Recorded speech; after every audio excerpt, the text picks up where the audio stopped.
All right.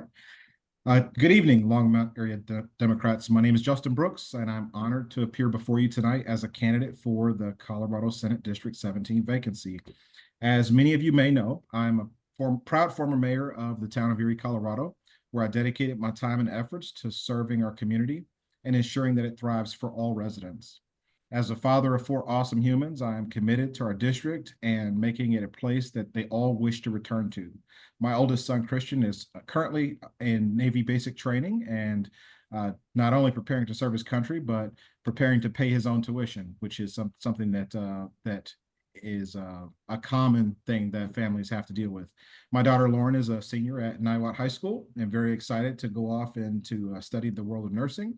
I have a ninth grader, a freshman at Erie High School, Gabriel, who is very excited to make friends and be in community in the town of Erie, play basketball and hockey as he does. And then my baby boy, Matthew, is at Erie Middle School. He's 13 years old and is just a ball of laughter and also just loves being out in the community and enjoying all the amenities that we have in this area. I absolutely have fallen in love with the Front Range. My children have as well. I want to make sure that it remains a place that they feel welcome in, that they can come back to, and that they can afford to live in. Today, I want to share my vision for our district and the values that drive my commitment for public service. I believe that a solid educational foundation is crucial for the success of our children and for the future of our community. Education is not just about textbooks and classrooms. It's about equipping our young people with the skills and opportunities they need to thrive in a rapidly changing world. As your senator, I would advocate for increased funding for our schools, support for our teachers, and programs that empower our students to reach their full potential. In addition to education, I recognize the pressing need for affordable housing. Everyone deserves a place to call home, yet many in our community struggle to find housing that fits their budget. I will continue to work tirelessly to support policies that promote affordable housing initiatives, ensure that all families have access to safe and secure living conditions. Together, we can create a community where everyone has the opportunity to flourish. Finally, access to reliable healthcare is fundamental to our well-being. The pandemic has highlighted the vulnerabilities in our healthcare system, and it is imperative that we address these challenges head-on. I will advocate for policies that expand access to affordable healthcare, prioritize mental health services, and ensure that our healthcare system is prepared to meet the needs of all Coloradans. As I embark on this journey, I want you to know that I'm committed to listening to your ideas, your concerns, and your hopes for our community. I believe that together we can build a brighter future for Colorado Senate District 17, one that reflects our shared values of education, housing, and healthcare. Thank you for your time, your support, and for being here today. I look forward to working alongside each of you. Let's make a difference together. Tonight, you will hear from a number of candidates, all of whom are passionate about our district and serving our community. This is evidence enough that democracy is not dead, and that that by continuing to do the work, we can make it through this administration and thrive in future ones. All it takes for evil to win is for good people to stay silent. So I appreciate you tuning in and the Vacancy Committee for undertaking the selection process. If sent to the Capitol to represent Senate District 17, I'm confident I'm committed, I should say, to working with both the Democratic caucus as well as our Republican counterparts to produce and support legislation that improves the quality of life for all Coloradans in an economically sustainable way. We must remain committed to adequately funding our schools. We must remain committed to expanding the availability of more affordable housing for our workforce and seniors. We must ensure that healthcare security and affordability is attainable for all Coloradans. This will be a tough session, and this is only a sampling of what challenges we face ahead. But I am confident that with both your engagement and support, we can be both productive and solidly defend this district in the next general election. Thank you for your time and consideration. I'll also offer that there is currently an ethics complaint filed against me, which I believe is politically motivated. I'm an upstanding citizen, and I would never do anything that is even remotely unethical, and am committed to finding a resolution to the investigation. I have a complete copy of the resolution, and I will email it to anyone who wishes to see it. Thank you. Thank you, Justin. That's great. You have like about 3 minutes left. Would you care to address the questions we prepared on the slides? Sure. If I recall the two questions, there were the three things that are most important to you. I tried to touch on them. It is education. So there is a threat that the Department of Education may have reduced federal funding. I do not have confidence that the federal government will pass that savings along to the states. This is something that we have to be prepared to deal with and ensure that we do not have a budget deficit for our school districts throughout the state. The second thing is affordable housing. There's a national crisis of housing shortage. There's over 300,000 homes that are short here in Colorado. We need to find ways to create affordable housing in an intelligent and collaborative way that allows people to not only find housing that is affordable, but find entry points into home ownership. Lastly, healthcare. Medicaid will affect 60% of the children in this state. If Medicaid funding is cut at the federal level, that's about a 40% cut that'll happen at the state level, and it'll pass on to our children. The district, Senate District 17, is 25% below the age of 19. That's a lot of children that'll be affected, and having healthy children is going to be imperative for us to be able to have a generation that it can even have a hope for even occupying the space that we get to call home. So I think it's important for us to not only cultivate the next generation, but continue to fight the fight that is to ensure our state budgets are balanced, that we're able to bring forth legislation that is not only worthwhile, but is well thought out and able to be funded. And we need to continue to work with the federal government. No matter the state of who's in the office, we need to leverage our representatives to ensure that Colorado continues to be represented, that we continue to fight through this administration, and that we continue to maintain a state that's thriving forevermore. Thank you. Thanks. Would you care to describe how you would collaborate with people with whom you disagree on specific issues? You still have a couple minutes left. Absolutely. I've actually run into this before. There was a situation in the town of Erie where we had a development that was built fairly quickly, and there was a developer who did not fairly adjudicate the warranty claims that were being made. So there's one particular builder who had hundreds of complaints from residents, and I was being contacted by residents who were very concerned about the safety of their home, the safety of their investment in their homes. And so I implored our staff to put together a town hall meeting that was specifically for this particular home builder and this particular neighborhood. We had over 200 people show up, and the home builder at first denied that they had done anything wrong. They felt like they had followed the rules, they had passed all of the inspections, they had passed code, which was true, they passed code. However, their products were not holding up. And so through that discussion and asking questions and representing the resident stories to this home builder, we were able to work out a method by which the warranty claims for all of those who had one of these homes in this residence, their warranty was extended for an additional year. All warranty claims that were closed had been reopened and investigated, and all warranty processes were actually routed through the town as a monitor to ensure that they were indeed being worked to the satisfaction of the homeowners. We did not have 100% success with this. However, it really pulled the veil back on the way that consumer protections are not fully present when it comes to buying our most valuable asset, which is our homes. And so this was an example where I was able to listen to the residents. We did make some changes to the way that we do code inspections to improve the rigor of being able to pass inspections. There were a number of residents who were satisfied with the outcome in terms of being able to get resolution to their claims with their home builder, and the home builder themselves improved some of their business practices. It's not 100%. I won't say that it's perfect. There are a lot of homes being built, and there are a lot of issues that can arise. So there were some escapes that I regret and want to continue working on. But that was an example of how, by listening to those who are most impacted, elevating the voices of those that need to be elevated in order to get out the anecdotal evidence that there is indeed a problem, we're able to identify the problem and work towards a solution together. When you stop talking, that's when you have the biggest obstacle with coming to some sort of consensus.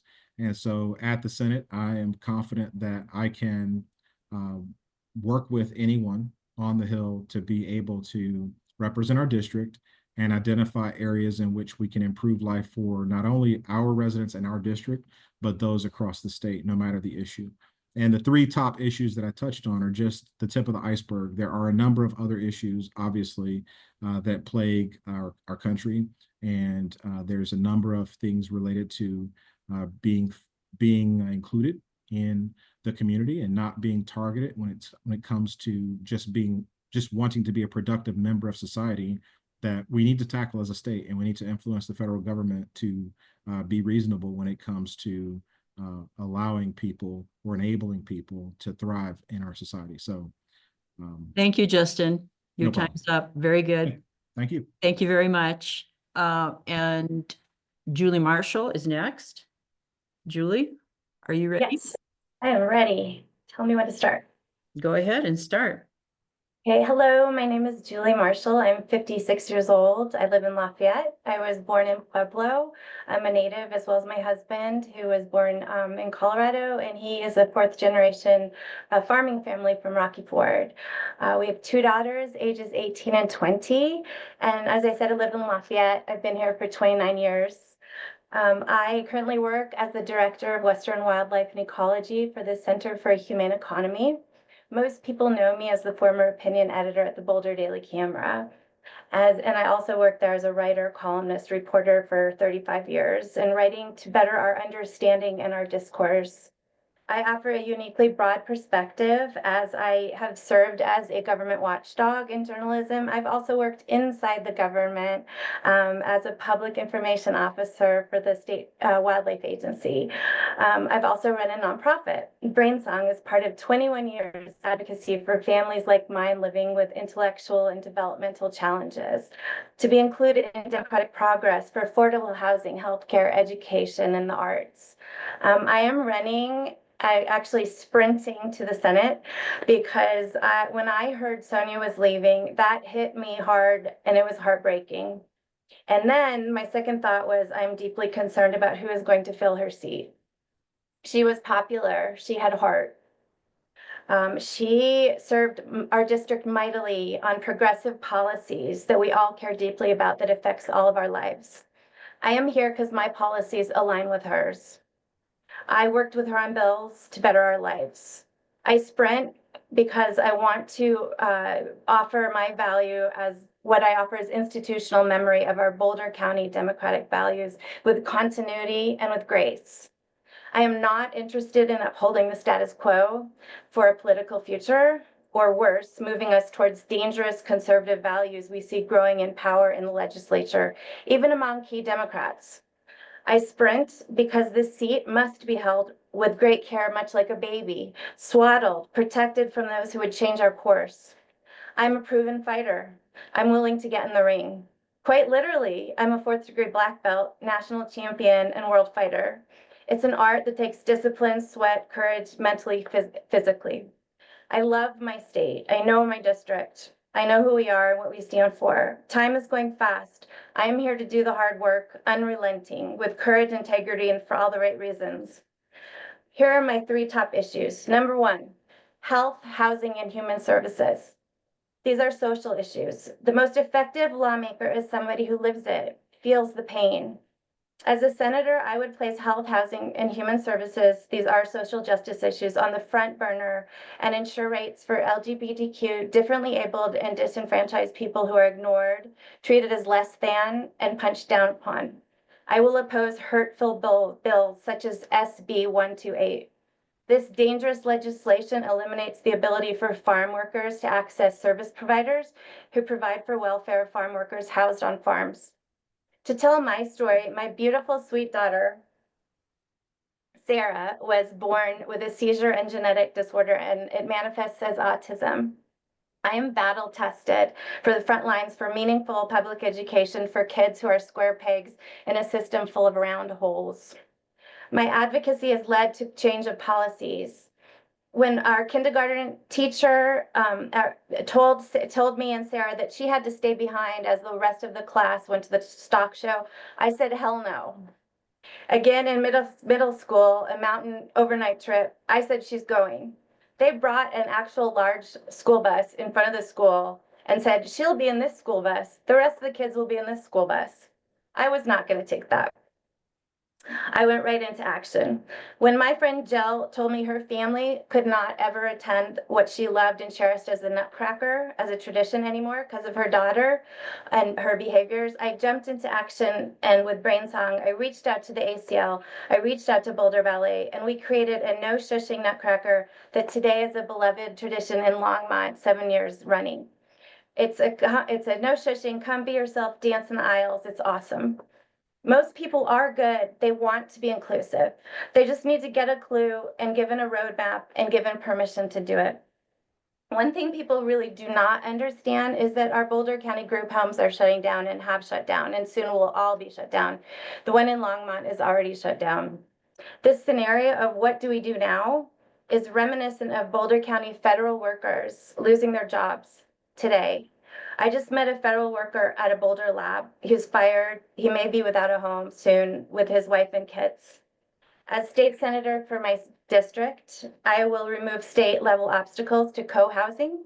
It's a beautiful model for affordable community living for seniors and low to middle income citizens. On healthcare, my husband is a PA of 28 years. He cannot retire because we can't afford healthcare. My daughter will be dead if she has no Medicaid for housing and healthcare. Every day I meet people who have children, aging parents with the same concerns. I get it. I will fight for us. We are better together. Number 2, environmental health for humans, habitats, and our wildlife. Environmental health or environmental sickness. It's all tied to oil and gas drilling, disease, pesticides, weather, ecosystem holistic function or not, habitat and biodiversity losses. My friend Dallas Gudgel, an environmental scientist and tribal member of the Sioux tribes of Montana, he says we must learn to live in right relationship with the earth. I love that. Senate District 17 must lead with a powerful voice in these life-altering matters. I just talked to somebody on the vacancy committee who is suffering physically from being poisoned from fracking. That is not okay. If I win, I will lead on environmental protections like reducing pesticides and oil and gas pollution. If I win, I will run a local control of pesticides bill, much like Senator Thunberg ran one and until COVID hit. Sonia tried it again in 2022 and 2023. I will fight against Senate Bill 128, the bill I mentioned earlier, to protect farm workers. We must offer humane and respectful treatment of ag workers. Tomorrow, I'm testifying on House Bill 1258, which I helped co-write, the wildlife science bill with Tammy Story. It's a Democratic bill to codify in the statute that our public government agency use the best science and ecology to make policy for wildlife and for our future. On the issue of collaboration and working with disagreements, the key is communication, and definitely not by email. You have to start with trust and a common set of facts. As a former editor, disagreement was the nature of my job every day. It's called the marketplace of ideas, and I welcome it. Lastly, good, just, and fair government that represents the people of my district. Every day we are bombarded with the next shoe dropping to kick democracy in the ass because of the extremists in the Trump administration. Being on edge is exactly how I and parents of children with disabilities live our lives every day, waiting for the next disaster to hit. We are ready. We learn to deal with it. We find solutions creatively because we have to. It's a live or die situation. I am battle worn, not weary, but wise. I have an actual record of direct advocacy for protecting democracy and especially free speech in journalism and direct democracy. Governor Polis and the First Gentleman Marlon Reese, along with former U.S. Senator Mark Udall and the Venerable Ruth Wright, all endorsed me and told me that I stand out from the crowd because my communication skills from being a lifelong journalist in my community. Last year, I gathered 3,000 signatures for a ballot measure to protect wildlife. I also raised $1.3 million. I hate to tell you this, but there's a conservative effort in the legislature to end ballot measures right now, and it's gaining steam. This would be a disaster for democracy. It's powerful to know that citizens may put an issue before the voters for laws to change. In sum, it's in my DNA to be relentlessly positive when faced with great adversity, not just for myself and my family, but my community and my country. When I hear from a parent or friend or neighbor something's wrong, I jump into action. I know my district, I've been listening. It was literally my job to do a deep dive on every issue and understand every angle and every side and bring balance and harmony where there's division. Today, however, there's too Julie, much. 1 minute warning. Thank you. There's too much division. I heard from one committee member, she said, it's great to be collaborative, but at some point, when the opposition's not playing by the same rules, you have to do things differently. I'm not saying be illegal, just do something different. I agree. I'm ready. I promise to be a good troublemaker. I respectfully ask for your vote on the 18th.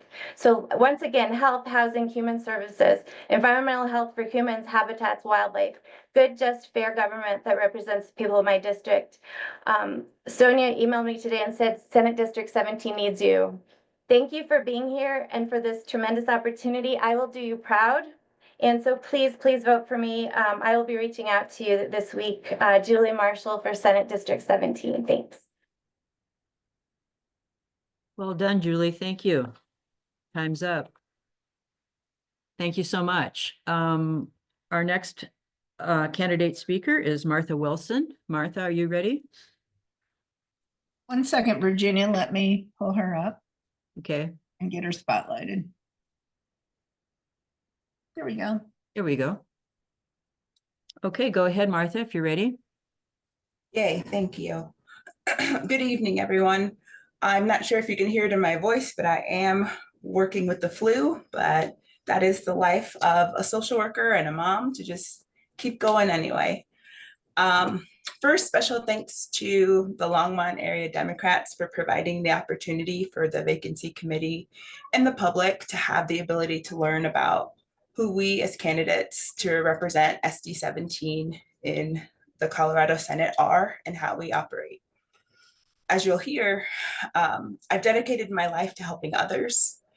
And it's a little bit unusual for me to speak about myself and the everyday work I do to help people survive and thrive in the community. But you can't quite know who I am without knowing the impact that I've had here in Boulder County and in the state and across the country. My name is Martha Wilson, and I proudly carry a lot of intersections. I'm a mother of 5, a public administration scholar, a volunteer, a licensed professional counselor, a veteran's wife, and a multicultural leader with a deep investment in my community. To begin, there has never been anything simple or easy about my life.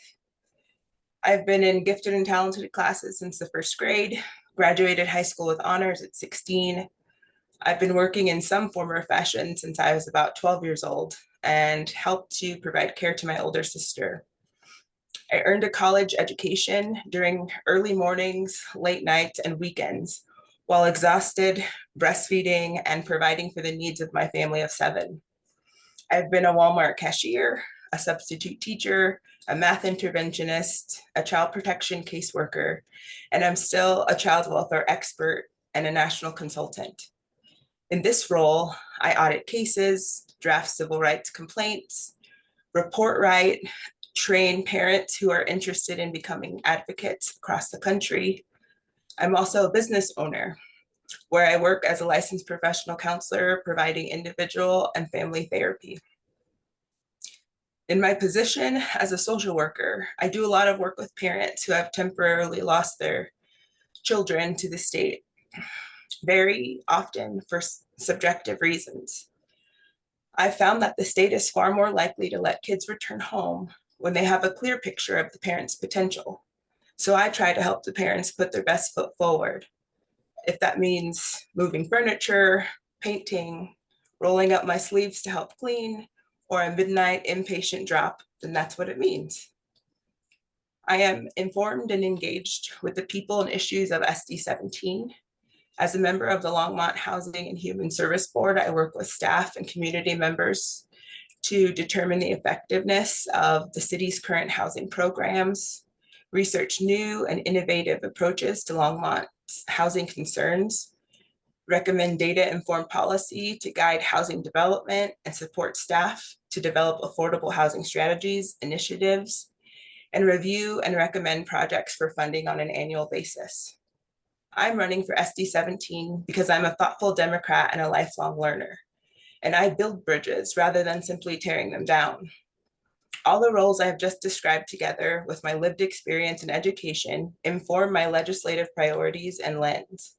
I'm honest, fair, caring, and responsible, and ready to jump right in. Because I've testified on bills, I've served on task forces, I've been able to see law changes through to completion and implementation.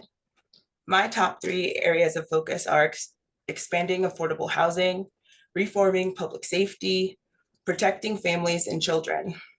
With me, no one will ever have to question why an action was taken or not taken as your SD17 senator, because I intend to be communicative and transparent by offering a breakdown of why some bills are bad, why some are great, and which ones could use some work, and in what areas. I think you're going to be hearing a lot of that tonight, so I thought I'd get very specific. One of the bills I reviewed is SB 25-139, Grocery and Utility Bill Reduction Measures. This bill sounds good on its surface, but I have major concerns about the legislation behind it because it appears to be masquerading as help for Colorado families, but it's really a nuclear energy electronic vehicle partnership. I could have respected it more if the writers were just direct about what they wanted to accomplish there in terms of a clean energy source. However, in its current state, the recipients that it proposes providing a service for are those who are eligible for SNAP, but cannot receive LEAP benefits, severely gutting the number of people that this program could actually help. God knows we need lower energy and utility costs, but we need to do it the right way, and this ain't it. The protests at Tesla this past weekend in Superior tells me that a significant number of people want nothing to do with Elon's swastikars.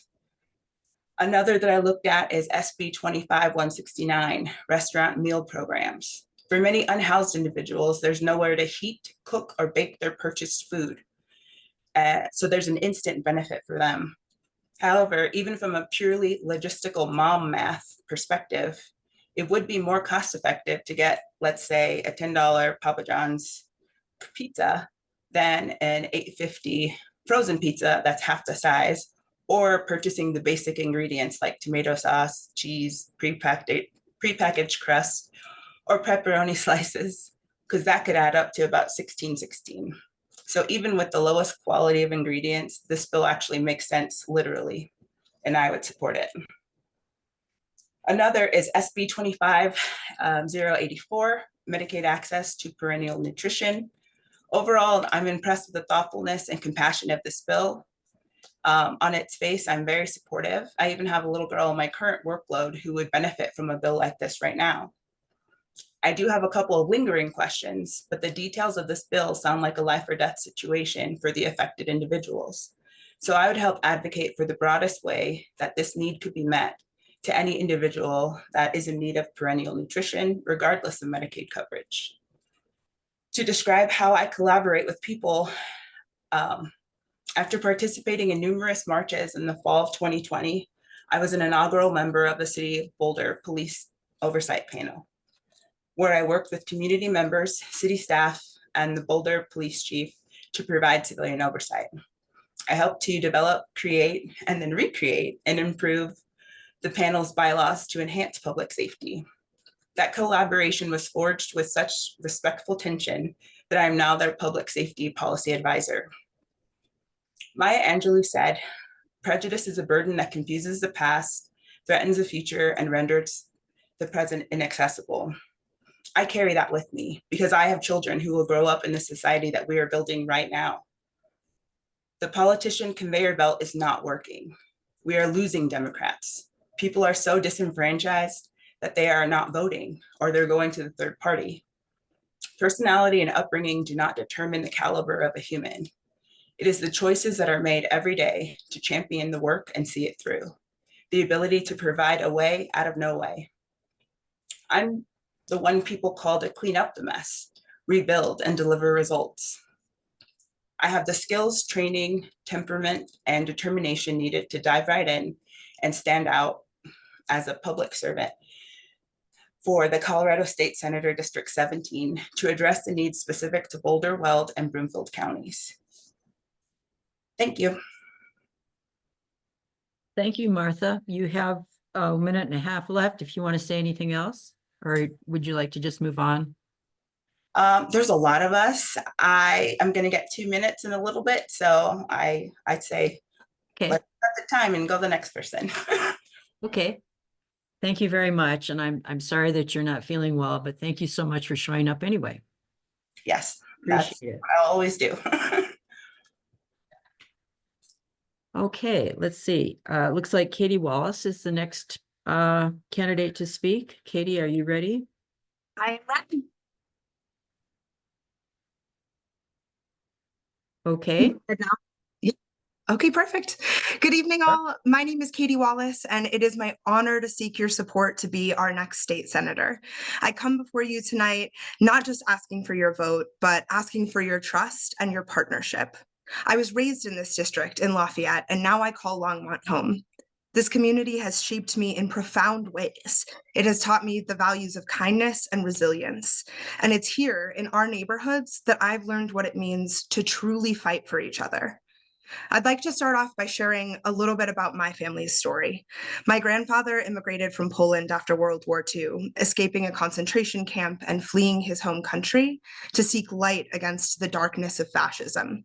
He made his way to America, to this land of opportunity, to build a better future for his family. Some 80 years later, his granddaughter has the opportunity to seek public office here in the very country that welcomed him with open arms. That's the story of our nation. That's the story of all who come here in search of safety and hope for a brighter tomorrow. It's the story of those who are coming to our country today, seeking stability and promise now and for all generations to come. In 2012, I started my career in public service as a community organizer for President Obama in this district in Lafayette and Erie. And I have worked in every election cycle since, electing Democrats and progressives who understand that this work is about the people behind the policies. I've been privileged to run campaigns for incredible community leaders, including Reps Mike Foote and Jonathan Singer, Commissioner Deb Gardner, and most recently directing all of the state Senate Dems campaigns across Colorado. My journey has also taken me into government and policy roles. For 3 years, I served as an aide in the State House for Mike Foote, working on policies that mattered most to our area and growing my understanding both of our community and the legislative process. In 2018, I led the grassroots community organizing that elected Colorado's first Black congressman, Joe Neguse. And once he'd won, I spearheaded policy in Joe's DC office throughout some of the most challenging times in our nation's history. I witnessed firsthand the effects of the 2019 government shutdown, the chaos and cruelty of Donald Trump's policies during COVID, and the turmoil surrounding the January 6th insurrection, as well as not one, but 2 impeachments. But beyond titles, beyond roles, what matters to me, what has always mattered to me, is the folks that we serve. Because I have seen time and again that our strongest policies come from the community. I know how critical it is to have someone who not only understands how our government works, but more importantly, who listens and who is there for you when you need it most. When you can't navigate the complexities of unemployment benefits, when you're struggling to get Medicaid application approved, when you're uncertain how to make ends meet, that's when public servants matter most. And as your state senator, I will be there from day one, ready to roll up my sleeves and get to work. I'm proud to have earned the support of many of our local elected officials like Reps Karen McCormick, Kyle Brown, and Leslie Smith, as well as Senators Foote and Judy Amable. But this campaign really isn't about them, and it's not really about me. It's about hearing from each and every one of you. It's about us. It is in that spirit that I am running this campaign, talking with each of you by phone, at our local coffee shops, and even on your living room couches. Thank you to everyone, by the way, who let me into your home when I was out canvassing in the wind. Given these conversations and the insights I continue to gain from our community, tonight I would like to tell you about the 3 areas I've heard the most about and which I will work on as our state senator.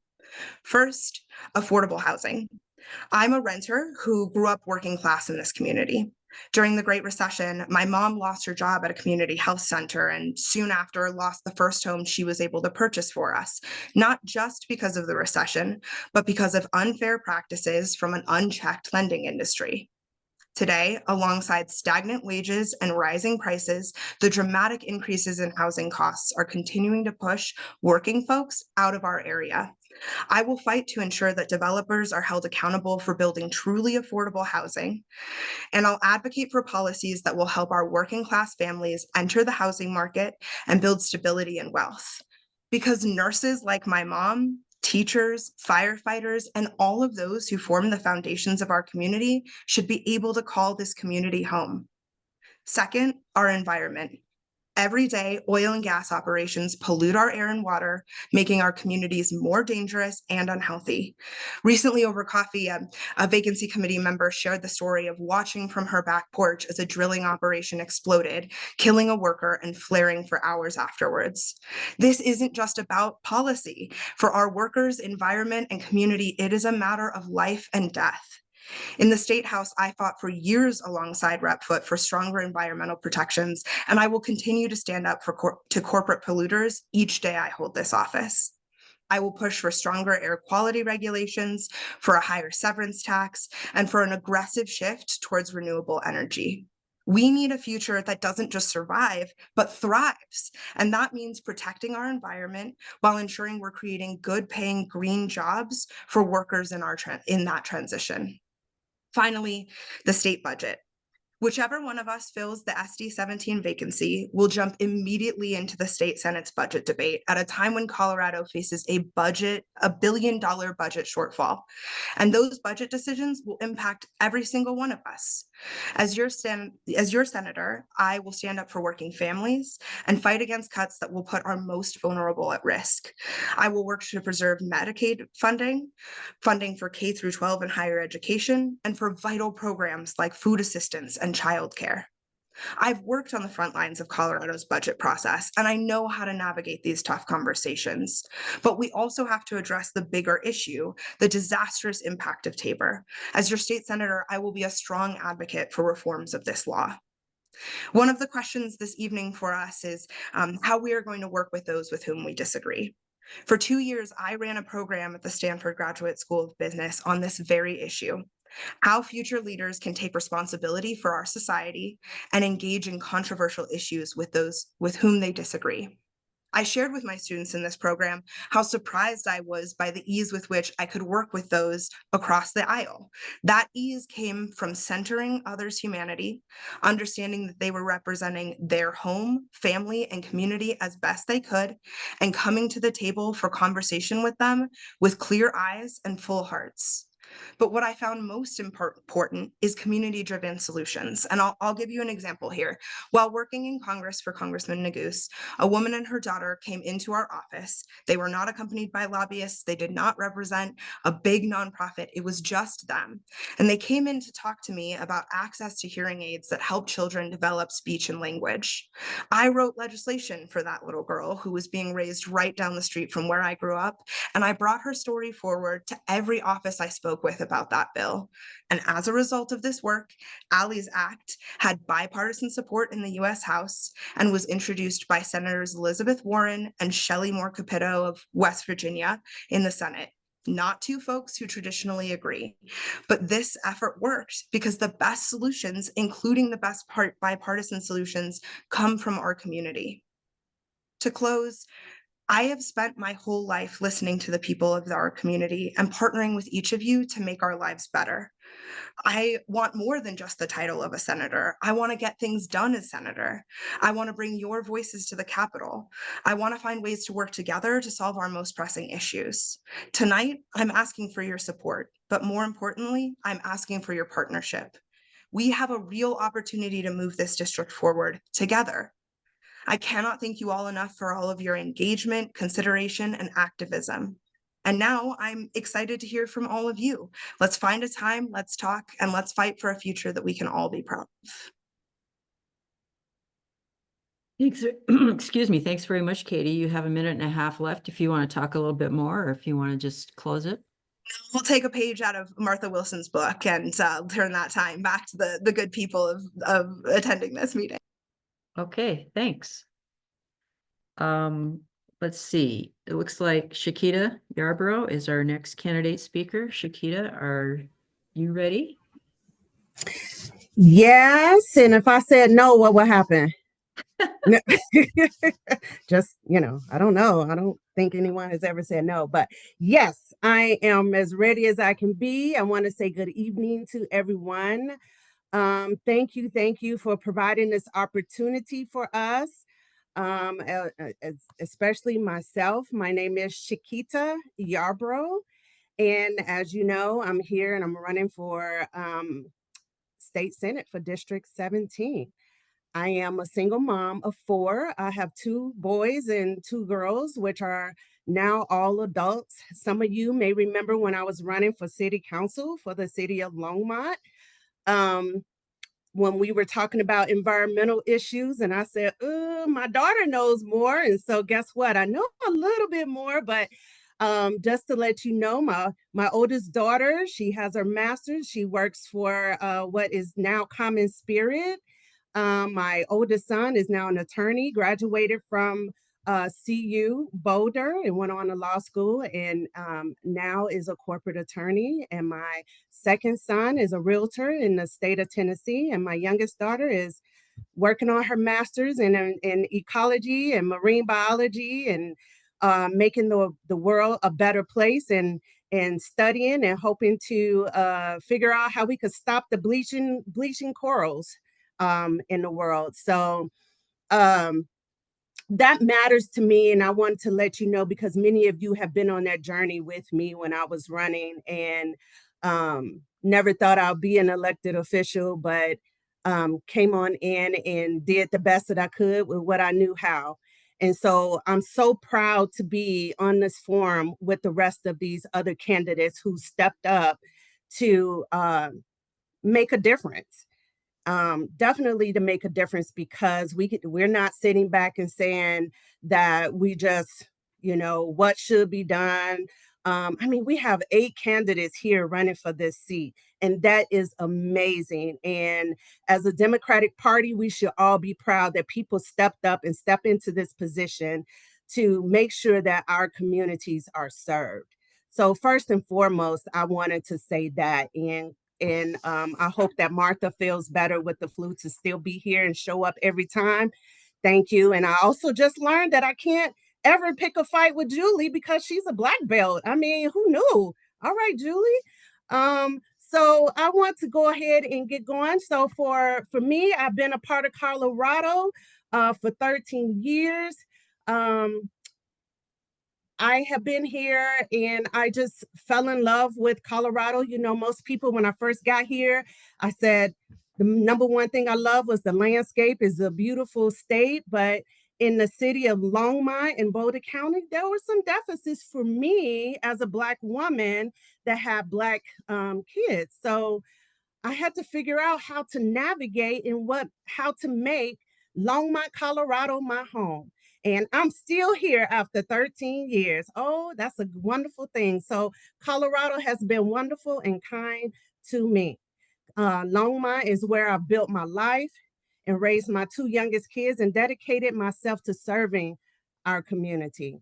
And it's been through my experiences, especially as a single parent, that I've gained a deep understanding of the challenges and opportunities that are before us. My story isn't one of simply observing problems. It's about actively creating solutions. As you know, when I couldn't find resources for single parents when I first got here, I didn't just complain. I didn't complain about it. I organized the first single parent conference in Colorado, right at Front Range Community College. I also produced a show on KGNU, community radio, dedicated to single parents' needs. And then when I saw a lack of support for families of color, especially for our kids, I co-founded a group called Families of Color Colorado. We provided a place for fellowship, conversation, and connection. I always believe in bringing people together to build what our community needs. And that's the spirit I will bring to public service, and that's what I bring every day as city council. So that's why I have accepted the call to serve on the Longmont City Council, and that's why I'm now seeking to represent you all in the Senate, in the state Senate. I'm honored to call Longmont my cozy zone. That's what I call Longmont, my cozy zone. And I'm proud to call Colorado my home. I'm proud of the progress my co-counselors and I have made, from putting on the first in-person Juneteenth celebration to partnering with Front Range Community College to create a paid internship program. The internship program is where students work in different city departments. Our staff gains fresh perspectives and our students get real world experience and a deeper understanding of how our city operates. So it's a win-win. You know, when most cities are talking about how do we get different younger people to work within the city? How do we get different perspectives? So we created this internship with these students in partnering with Front Range Community College, and it has been a very great success. I'm also proud of bringing the idea of a life skills fair to our city. In a world where technology does so much for us, it's easy to forget the practical skills that are essential for independence. That's why we created this fair, where our youth can learn everything from changing a tire to doing laundry. I was teaching how to separate clothes last year, and you will be surprised how many kids will come back and say, so you said don't put the red with the white, and why is that? And you're like, okay, we got to do this over again, right? And so it is amazing. It is amazing how kids are really yearning for those practical skills. And the essentials of being independent, being able to go to different stations and talk to people and asking questions. And that's why we created this fair, where our kids, our youth can learn everything, all those things, all those essential practicalities. And this year, we're even expanding it to include sessions for parents. Believe it or not, parents said, excuse me, I don't know how to change a tire. I don't know how to tie a tie. And so we are listening to our community, listening to our parents. And now this year on April the 6th, we will be having our second annual Life Skills Fair, where we are also accommodating our parents to teach them some life skills as well. So I also champion the increase of council stipends, an increase of, we know it's not a wage, I call it a stipend, so that we can demonstrate equity towards prospective candidates that would love to serve their city as an elected official, but also may have some financial barriers that may prevent them from running. And that's important, because I know for myself, and I've talked to other candidates who are running that have smaller kids and can't afford childcare to come to city council.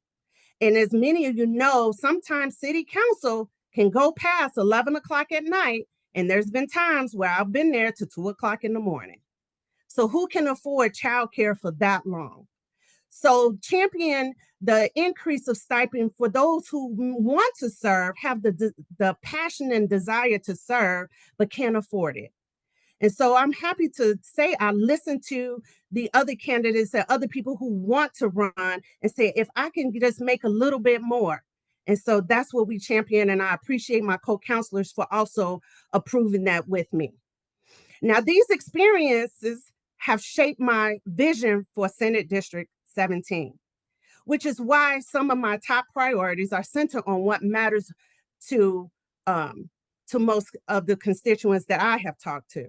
Shiquita, you have Yes, 1 ma'am. minute. You have 1 minute left. What? That was quick.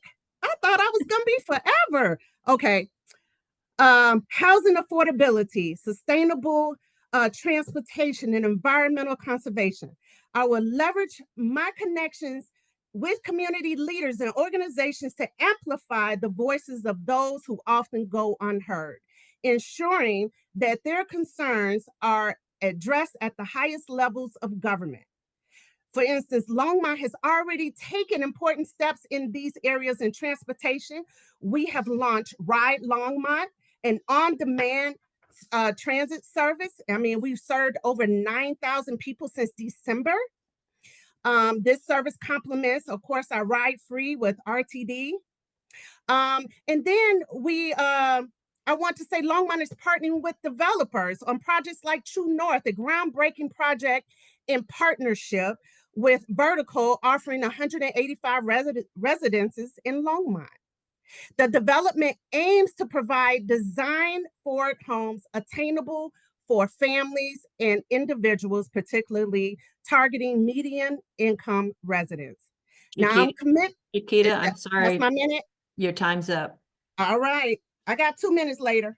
Okay. That's right. You sure do. Thank you so much. Thank you. And let's see, it looks like Pete Salas is our next candidate speaker. I'm going to do a quick stop share, reshare, because I've got that weird redraw thing that's happening on the screen. I can see it on my end real quick.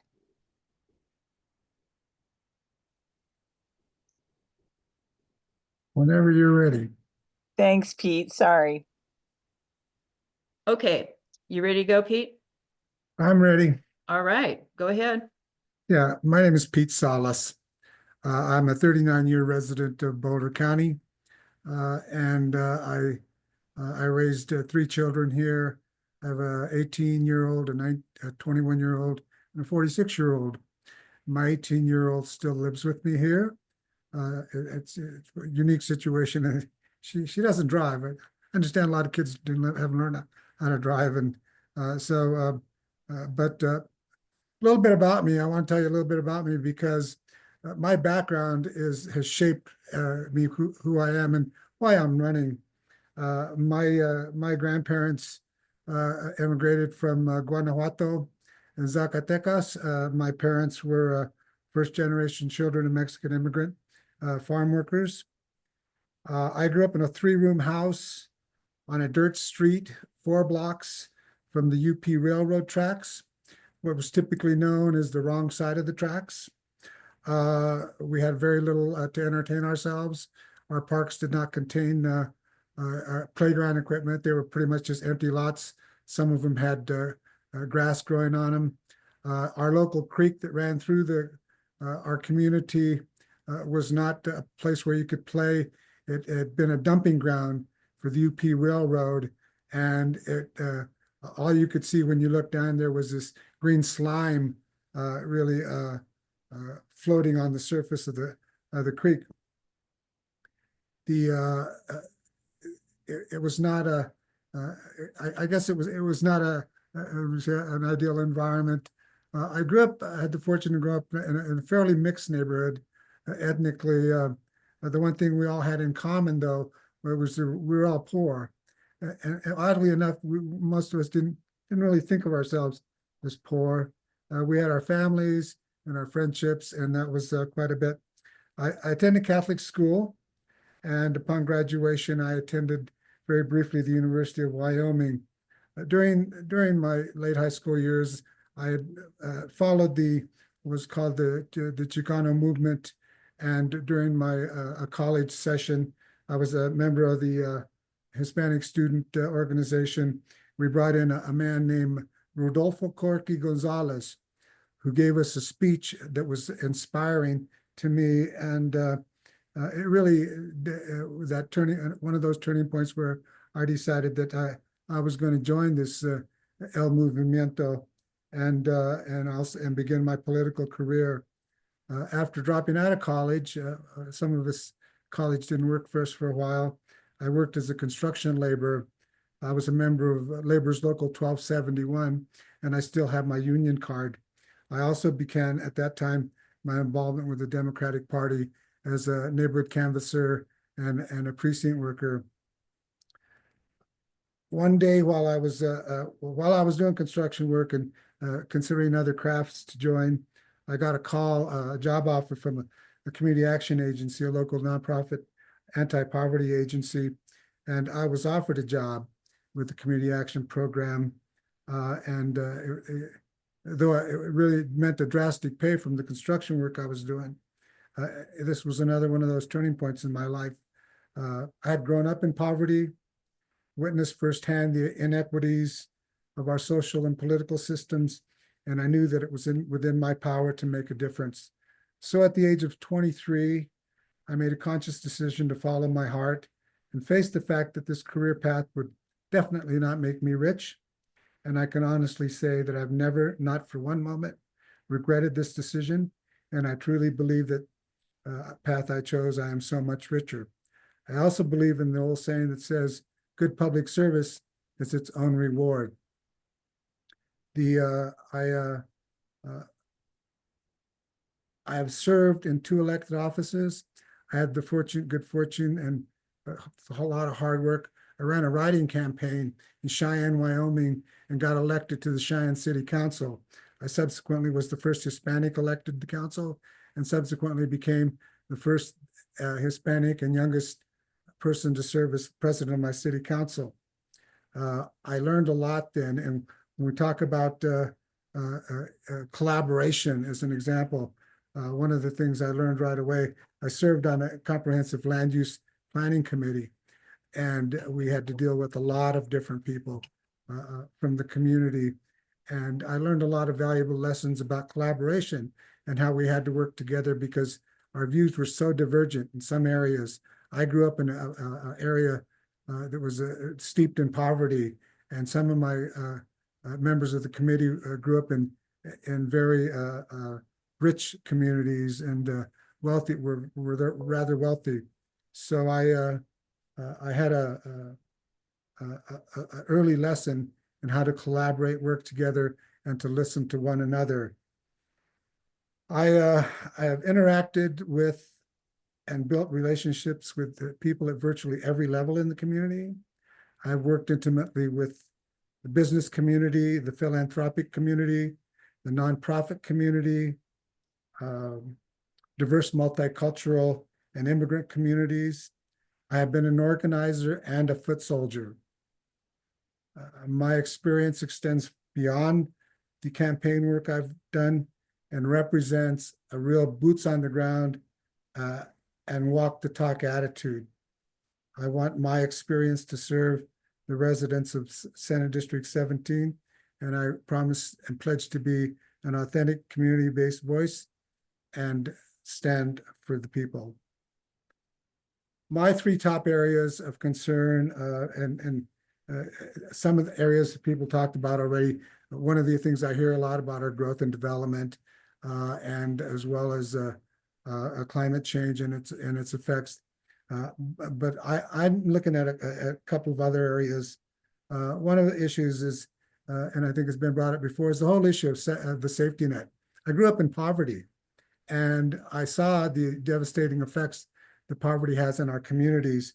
And I want to look at, and I know there's several pieces in the state legislature now dealing with how we serve our vulnerable communities. There are issues like paid family leave, insurance guarantees, our health assurances are going to be taken away soon if things keep going the way they are. I look at area that like full-time childcare. Our working families cannot afford childcare, and it creates a ripple effect in our communities that we have to deal with. Other areas are tenant protection. There are a couple of bills in the hopper around tenant protection, fees that tenants pay. There's a bill that protects families of tenants who've passed in their homes. There are several other bills up there those are the areas that I'm concerned with, how we protect our most vulnerable community members. One other area along those same lines is the Senior Homestead Exemption Act. With the rising costs of housing and the appraisal rates, a lot of our seniors are being forced out of their homes, can't keep up with property taxes. And it's a real issue. I think there needs to be a change that the Homestead Exemption Act, the limits should be raised to meet the what's going on now in our communities as it relates to housing costs. Another area of great concern to me has to do with the mental health services for young people. We're currently experiencing overwhelming levels of teen mental health issues. School-age children, levels of teenage suicide have increased dramatically. And I know this from personal experience, there's a severe lack of beds for children in crisis. I had to deal with this with my daughter, and nothing is more troubling and disturbing than finding out there are no beds available. Your child is in crisis, needs hospitalization, and it's not there. The local centers that provide the service are full, and we're hurting our children, and it's just something that we have to deal with, and it must stop. We can no longer pay lip service to our children. This is an area, it's going to get worse, and we really need to pay greater attention to it. Pete, I hate to interrupt you. You have about 30 seconds left. Okay. I want to close with this. There are several other things I want to talk about that I'm glad to talk about later, but I want to close with a quote from Cesar Chavez. Our struggle is not easy. Those who oppose us, our cause, are rich and powerful. They have allies, and many allies in high places, but we have something that the rich do not own. We have our bodies and our spirits, and the justice of our cause is our weapon. Si se puede. I know that I can stand and deliver for this community in a way that hasn't happened before. I am a boots on the ground, walk the talk community member. Thank you. Thanks, Pete. Let's see, our next candidate speaker is Kathy Hagen. Hey, Go good ahead, evening. Kathy. Okay, good evening, everyone. My name is Kathy Hagen, and I am honored to be here today. I'm a proud native Coloradan, born and raised in Boulder. For the past 24 years, I've called Erie home, and before that, I spent 4 years in Lafayette. I've raised my 2 sons in this community, and they grew up attending Boulder Valley schools. I understand firsthand the importance of strong public education, safe neighborhoods, and a thriving local economy. 19 years ago, my husband and I started a small business that now operates in Erie.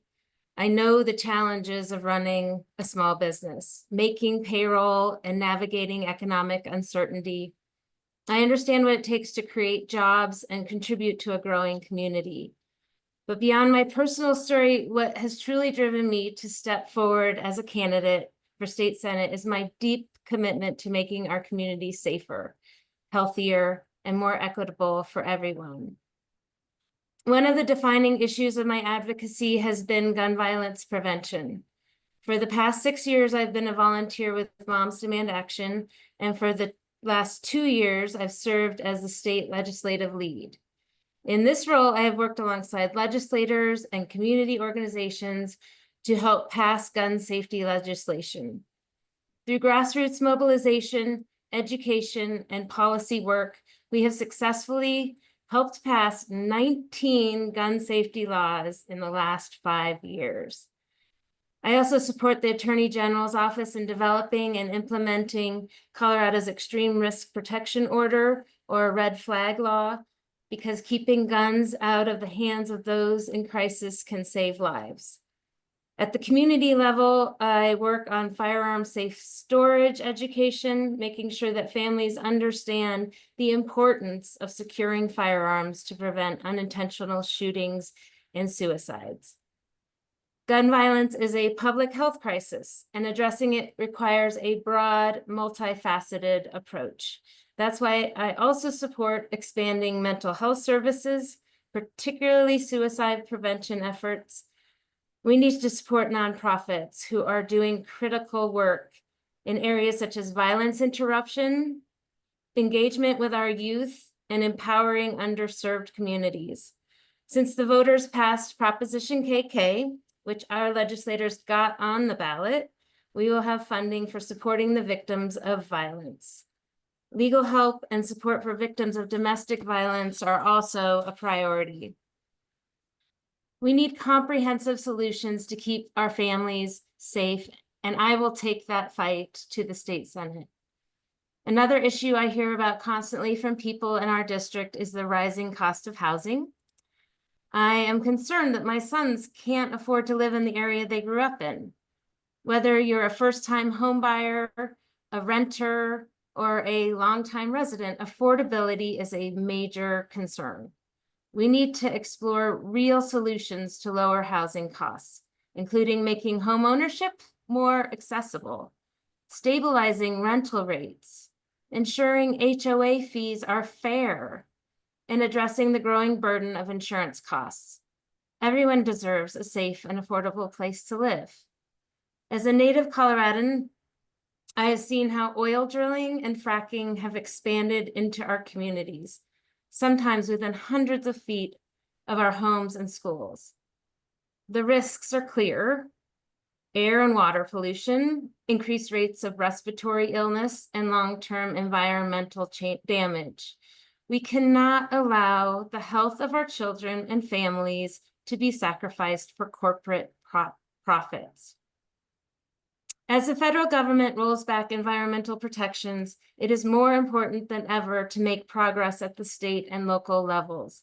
While the legislature has made some progress with oil and gas reform laws, we need to ensure that companies meet their emission reduction targets and that our communities are protected. I am committed to fighting for a healthier, safer, and more sustainable future for all Coloradans. I've also seen firsthand how our landscape and environment have changed over the years. We must take action to address issues like topsoil erosion, harmful pesticide use, and the need for regenerative farming practices. At the same time, we must ensure that farm workers who are essential to our food system are treated fairly and have the protections they need. I believe we can strike a balance between protecting our environment and maintaining economic sustainability. By investing in policies and green energy that protect our land, water, and air, we can hope for a healthier future for generations to come. Healthcare access is another critical issue, particularly with the possibility of federal Medicaid funding cuts. Too many families are struggling with high medical costs and barriers to essential services.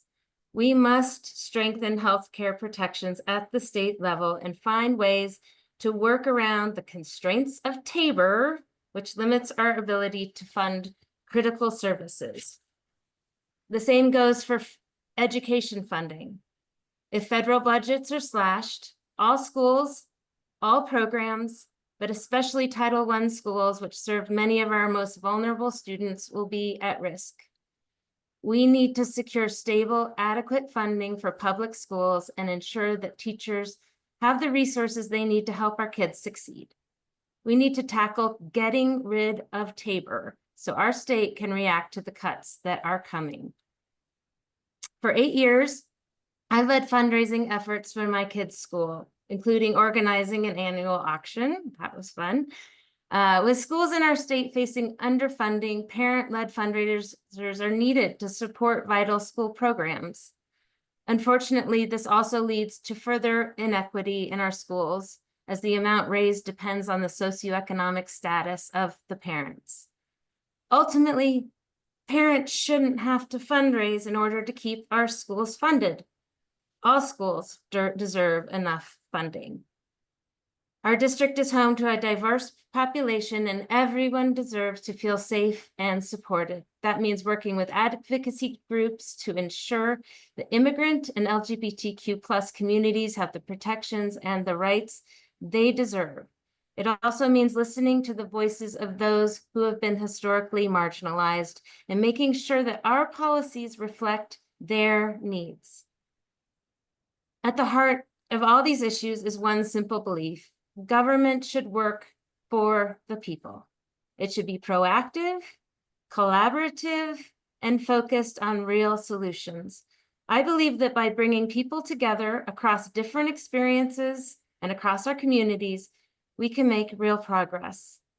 I'm running for state senate because I want to bring that commitment to collaboration and action to the Capitol. I want to fight for policies that make a tangible difference in people's lives.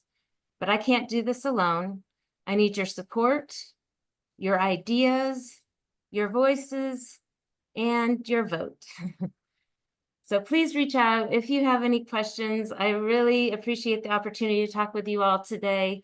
And I really hope to be able to talk more on the phone or meet and greets. And it's been a great opportunity. Thank you. Thank you, Kathy. Our final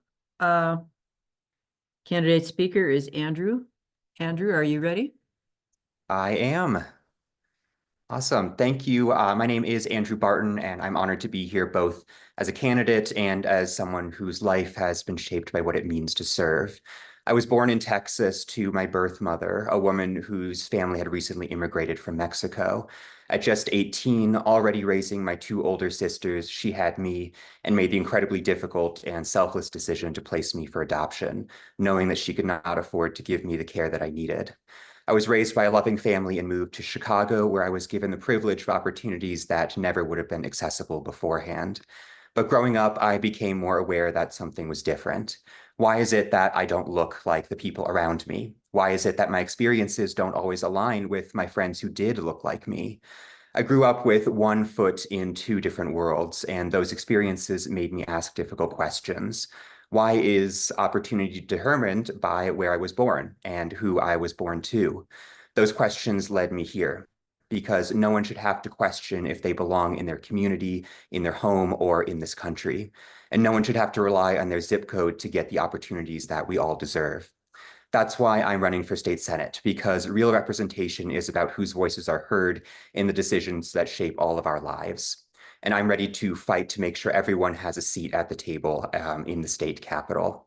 I've spent the last 7 years working in and with the Colorado State Legislature to draft, stakehold, and pass policies that directly impact our communities, supporting and funding our public schools, expanding gun violence prevention policies to keep our communities safe, advancing local green energy solutions and environmental protections to combat the climate crisis, and above all, protecting our democracy. Our gold standard election system that is under attack from the Trump administration and a Department of Justice threatening to undermine the rule of law and democracy itself. I've worked with state legislatures across the country on solutions to Medicaid funding and managing federal funds to support public pre-K education. As the program manager for Colorado Common Cause, I've worked tirelessly to pass the Colorado Voting Rights Act, legislation that will codify federal election protections right here in Colorado, expanding access for multilingual communities across the state and within our district. In our current climate of extremist executive orders and legislation coming from Congress, we need to stand strong as a state and fight to protect the people who call Colorado home. This moment calls for legislative experience, but also a new vision, one that meets people where they are, one that will be proactive against the growing threats to our democracy and the disconnect so many in our state and community feel.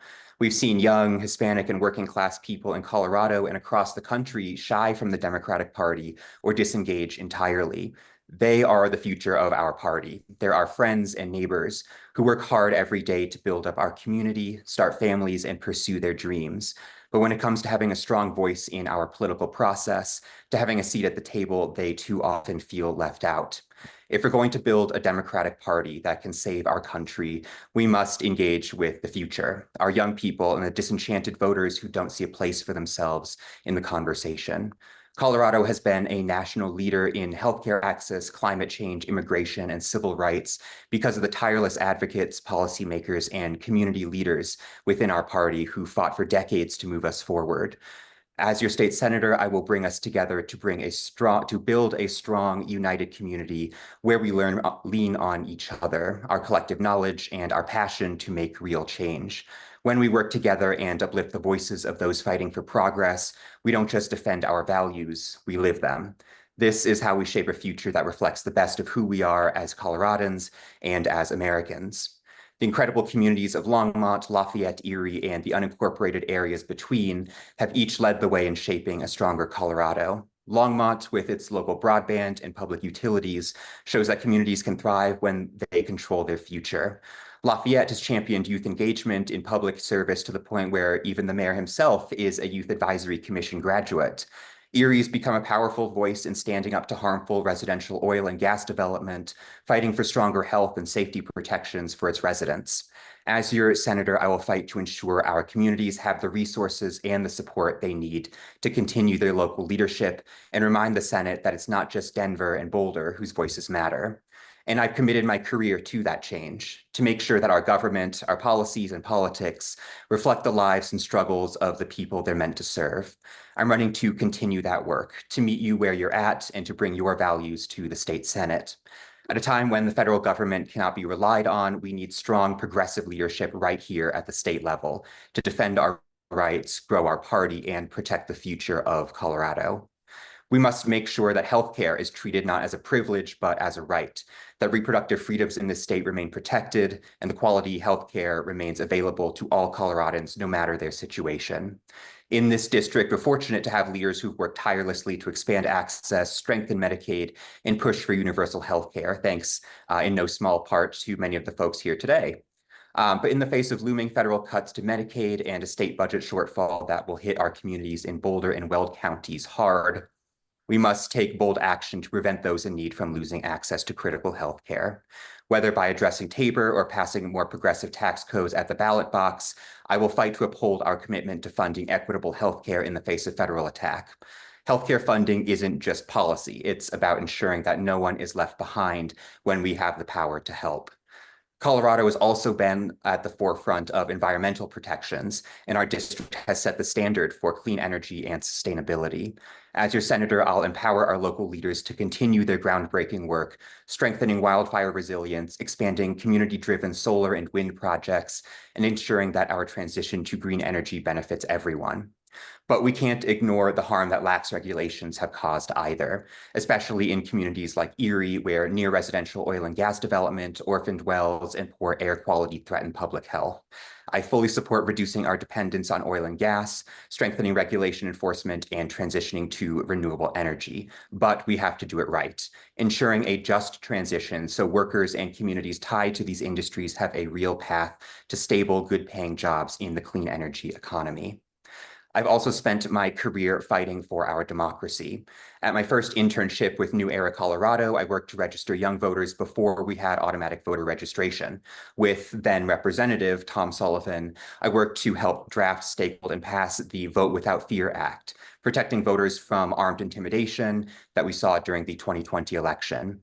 And now, as program manager at Colorado Common Cause, I'm leading the charge to pass the Colorado Voting Rights Act, ensuring federal election protections remain here in Colorado and voters continue to have strong legal pathways against discrimination.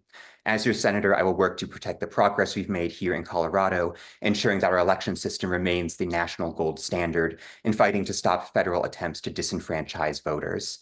Now more than ever, we must stand up and lead the way to protect and expand our fundamental freedoms. And as your state senator, I will do exactly that.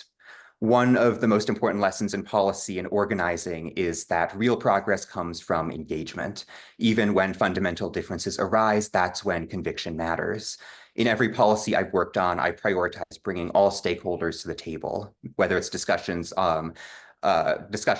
of cost concerns with developers on weatherization requirements, or in the Colorado Voting Rights Act, meeting with county clerks across the state to understand their worries and ensure that provisions are effective and practical.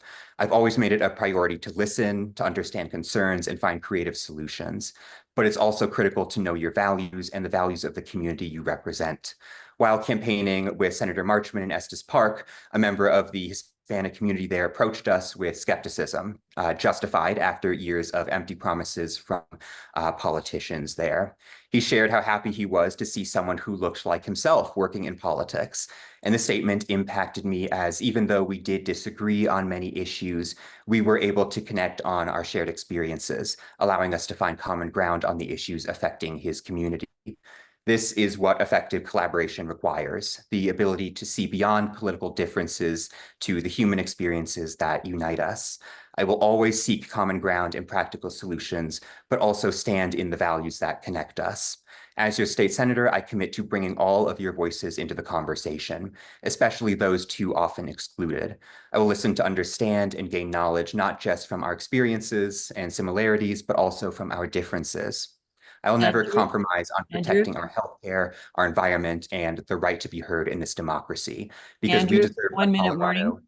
where everybody has a voice, because we deserve a government that reflects our diversity, honors our dignity, and fights for every person's right to build a meaningful life here in Colorado. And that is my promise to you, and that is how we will move forward together. Thank you, and I hope to earn your support. Thank you very much, Andrew.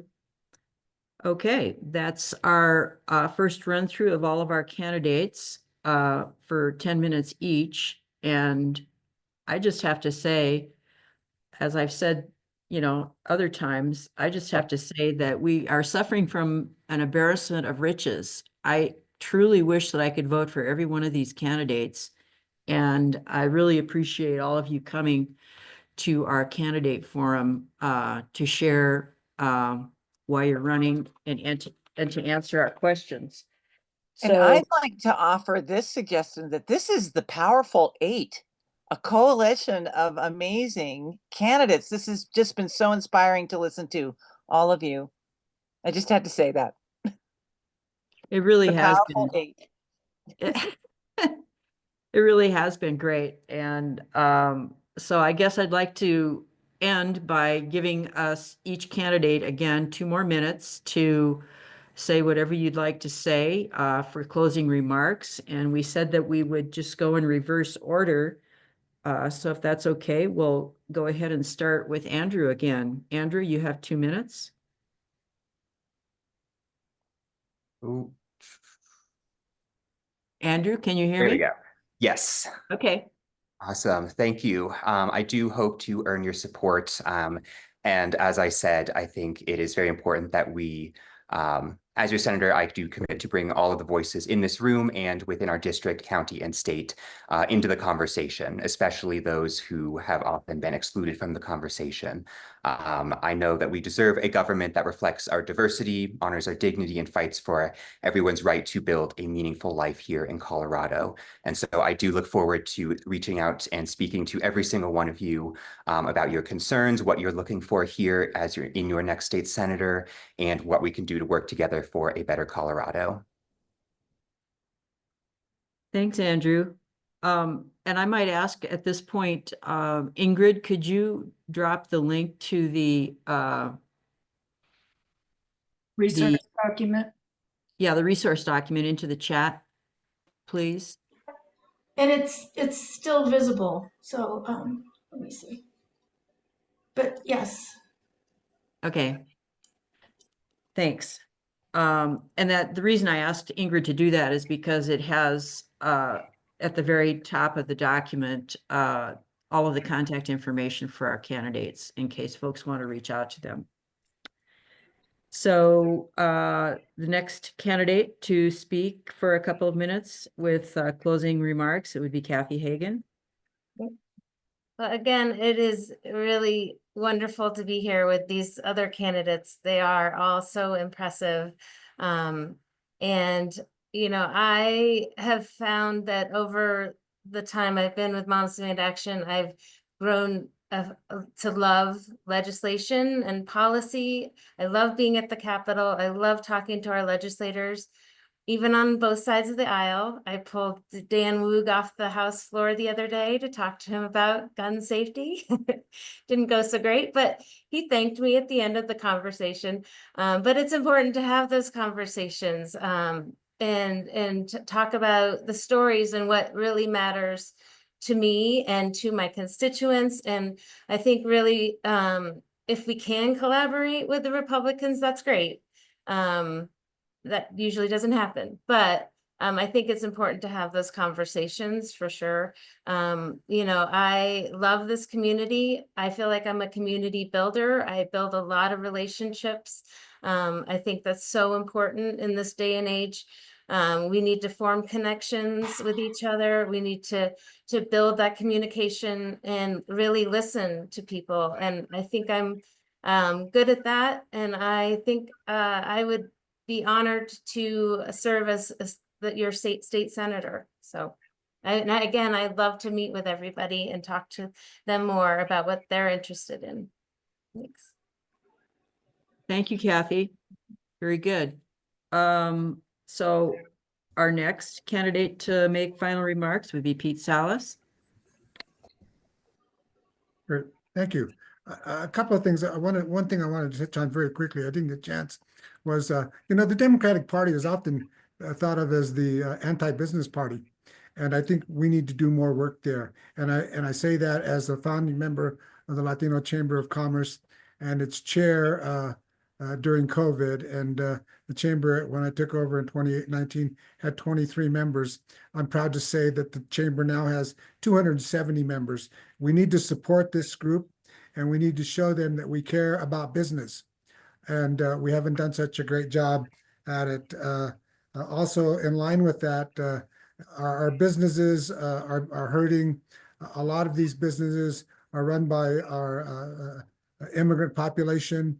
And given the deportation talks, we need to do everything we can to support our immigrant community in fighting against this deportation devastation. I would urge you to contribute to those agencies that are doing the bulk of the work. Agencies like El Comité, El Centro Amistad. There are a couple of agencies that really are carrying the load and suffering the most. Their funding has not been adequate at any level for numbers of years. So I would urge all of you to take a moment, write a check, do whatever, send some money to these agencies, help them do the work that we need to have done in our community to save and protect the most vulnerable people that live around us. They're our friends and our neighbors, and we have to do what we can. That's just one little thing you can do. Kudos to all of you who attended the Tesla demonstration on Saturday. It was pretty amazing, and we have to continue the work. So if you can join up with the rapid response teams that the Colorado Immigrant Rights Coalition is putting together, that's another area that you can demonstrate how you care and show some physically that you care enough to do some of this work. So again, thank you. Support our minority businesses. They need your help more than ever, and contribute to those agencies that are carrying the load for all of us and doing really a labor of love for our neighbors and friends. Thank you so much. Thanks, Pete. Our next candidate speaker for closing remarks is Shiquita. Thank you. My nerves is better now, so I'm not as nervous. So I want to bring us back to where we began our community. The Senate District 17 is more than just a place on a map. It's where we live, work, raise our families, and build our lives. And right now, our community faces real challenges, from housing costs, rising housing costs that are out of reach for too many, to the urgent need for transportation that connects us all, the growing importance of environmental conservation, and the rights and safety of our immigrant and LGBTQ plus neighbors, as well as the urgent threat of climate change. We need leadership that is ready to take action. I'm a single mom, a community organizer, and a Longmont City Councilor who has a proven record of getting things done. I built organizations from the ground up. I've championed innovative policies. I've always put the needs of our community first. I feel a deep connection with my cozy zone, my home, and I'm ready to go to the Colorado State Senate. But I also understand that no one person has all the answers. That's why collaboration is so essential. As a state senator, as your state senator, I plan to listen to your voices, to seek out common ground, and to work with anyone, regardless of any party affiliation, who is committed to making our community a better place. I'm glad the question was asked about collaboration with those whom I disagree with on specific issues, because we all know these conversations can be challenging. So my focus will remain on building bridges, fostering dialogue, and finding common ground to address the challenges facing District 17 and the state of Colorado. Now, more than ever, we need strong state leadership to address the gaps left by the current federal administration. We need to invest in our community, support our local businesses, and protect our environment. We need to ensure that every Coloradan has the opportunity to thrive regardless of their background or zip code. With current attacks on our communities, it's time to work with our state resources so that local communities will have support. So thanks, and I want to ask for your vote. I'm Shiquita Yarbrough, and I believe that together we can create a brighter future for Senate District 17 and for our entire state. I appreciate you. Thank you, Shiquita. Let's see. Next up would be Katie Wallace for closing remarks. Absolutely. Well, I'm so honored to be here amongst so many brilliant candidates. It is inspiring to share a community with so many who are willing to serve during this difficult time in our state and our country. I'm also very grateful to the Longmont Area Dems for the years of work that you have put into ensuring that we're not just facing politics as usual, and for hosting us tonight. This evening, I mentioned 3 of the issues that I hear about in our community every day: affordable housing, the environment, and state funding in the face of both budget shortfalls and draconian federal cuts. But these are just the tip of the iceberg. Our fellow community members face countless struggles, from living paycheck to paycheck on wages that aren't rising, to struggling to afford childcare, and often being forced to choose between healthcare and groceries. If I'm fortunate enough to be elected, I will be an advocate on each of these issues, and a senator that starts by listening. I'll close by saying that on my first day as an organizer for President Obama, I was taught that in this work, if you feel alone, you are doing your job wrong. I thank each of you and each of my fellow candidates for ensuring that none of us feel alone in this hard work, nor in these difficult times. And I look forward to working with each and every one of you. And again, appreciate all of your consideration and hope to earn your vote. Thank you. Thank you, Katie. The next speaker up will be Martha Wilson.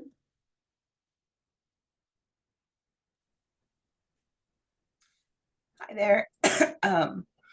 My mother built my foundation for community involvement through her concern and compassion for her family and community. She made sure we had books, movies, and music from Black and Brown leaders and artists like Dolores Huerta, an American labor leader and civil rights activist who said, "Every moment is an organizing opportunity, every person a potential activist, and every minute a chance to change the world." This critical foundation never left me. So many of us in SD17 are struggling to afford essential services such as housing, healthcare, and childcare. High grocery bills, gas prices, housing and medical costs, overdose deaths, pollution, and gun violence are affecting all of us. As your Colorado Senator for District 17, I will use my advocacy, policymaking, and bridge building skills to fight for all of our rights. My education, professional experiences, and lived insight should demonstrate with confidence that I am fully equipped to hit the ground running in the state Senate. My children, friends, neighbors, colleagues, and clients work hard, give to their communities, and deserve to have their basic needs met. I'm inspired and committed to making sure that the work gets done in a meaningful way. Thank you so much for your time tonight. I hope to earn your support and your vote, and I can be reached at marthawilson4colorado@gmail.com. And don't worry, I won't bring my germs to your house until my health is in the clear. Thanks. Thank you, Martha. Okay, our next speaker will be Julie. All right, thanks, Virginia. Thank you to the Longmont Area Dems. Amy told me that this group is full of very warm people, and so it's very, very true. Also wanted to do a shout out back to Shiquita. Thank you for time. And I'm also getting a real kick out of seeing some names like Stan Gelb, names of letters I've run over the decades in the camera. It's putting faces with letters. It's really fun. I would just like to highlight in closing that I bring stability and certainty in what is clearly an unstable and uncertain moment. I will never cave or abandon our democratic principles to uphold the status quo in order to play it safe. I'm way too old for that, too wise, not interested in playing games with our lives and our future. I'd rather jump in a beehive than side with extreme conservative powers just to have the power to win. Our legislature is more conservative than this district. We must protect this seat, Senate District 17, and preserve our democratic progressive values. I will always do the right thing even when unpopular. Every story, every opinion I've ever written includes hours of research, investigation, and meeting people face to face. You could say I have been listening for 35 years. I also refuse to scrub the open forum and the camera clean of opinions that might offend or be so-called wrong in order to provide a truly open space for diverse views and free speech. And when you do that, you allow the best opinions to rise. So I will take my free speech ethic and principled actions to the State House, and I promise I will do you proud as your senator for SD17. Thank you. Thank you, Julie. Okay, our final candidate speaker for the evening, Justin. All right. It's been a long night, so thanks for everyone for sticking in with us. I wanted to go back to give a little more background about myself. As the mayor of Erie, I worked with a lot of other mayors, peer mayors from around the Front Range and across the state, and one common thread of concern was that unfortunately sometimes state legislation will clash with the capacity or funding available for local municipalities to implement once the law is passed. This is an example of where having an experienced executive leader and local legislators serving at the Capitol will benefit our district as well as benefit the municipalities and the counties that we happen to traverse. One who remembers to reach out to local governments to talk through not only the issues that are of concern and need to be addressed, but how the solutions being brought forward will need to be supported and could be implemented by the local governments. I'm born and raised in Detroit, Michigan, to a very large family of UAW auto workers who migrated from the South in the 60s and I've been raised with a commitment to the grit, the ingenuity, and downright blue-collar work ethic that is necessary to work through challenges. Challenges are often thrust upon us by commercial operators who are reluctant to invest in the safety and health of their workforce, as well as the health impacts of those who live near their factories and contend with their industrial pollution. Protecting the air and water, as well as the available water supply from industrial operators such as oil and gas near residential centers will continue to be a priority, and I look forward to charging the CDPHE with identifying and enforcing policies that detect and reduce the unmitigated release of greenhouse gases in our environment. You can reach me at justinforcolorado.com, and my phone number is on there. I really look forward to not only engaging with you during this process, but continuing to be engaged and working with whomever takes this seat. I hope to earn your support as we get closer to the actual election on March 18th. Thank you. Thank you, Justin. Once again, I just have to say, this group of candidates is so impressive, and it is inspiring, as someone has already said, to see all of these folks willing to step up and serve in the midst of these chaotic times that we're experiencing at the hands of administration. Marisa, do you have some closing remarks to make? You know that I do. Silly question, right? Go ahead. So basically just thanking everybody for being here tonight. And okay, so for some reason, okay, I wanted to remind everybody that Clean meets every Monday. I looked at the roster last night, and they are right now following 26 state Senate bills and 59 House bills. If you go to longmontdems.org, there's a clean widget, and I've got all of those bills listed there. It's just a great way to see what Clean is doing. And Marilyn Hughes started Clean with Mike Foote back in 2014, I think it was. So it's kind of like we were kind of doing the indivisible thing on the state level before indivisible came along. So remember, Longmont City Council and school board elections are this year. For City Council, we've got the mayor, Ward 2, and 2 of the at-large seats that are up, and 3 of the St. Vrain Valley School District districts, B, D, and F. Longmont Area Democrats is on blue sky. Thank you for everybody. We just got a bunch of donations again. Thank you so much for everybody being so generous. Helps us do the work we do. And our next LAD meeting is going to be Wednesday, April 2nd, and we'll be furiously planning that tomorrow probably. So anyway, thank you so much. This is such a memorable forum, and so wonderful to hear from all of you. And like I said in the beginning, very inspiring. This gives me hope, definitely. Indeed. And I have one last thing to say. Marisa, you kind of touched on it already. You said you've received new memberships. I'd like to make one last pitch this time of year to ask people to please consider renewing or starting your LAD membership today. Many of you have already done this and by paying your dues in December, January, and February. And this is just, I promise this is the last time we'll talk about membership for 2025.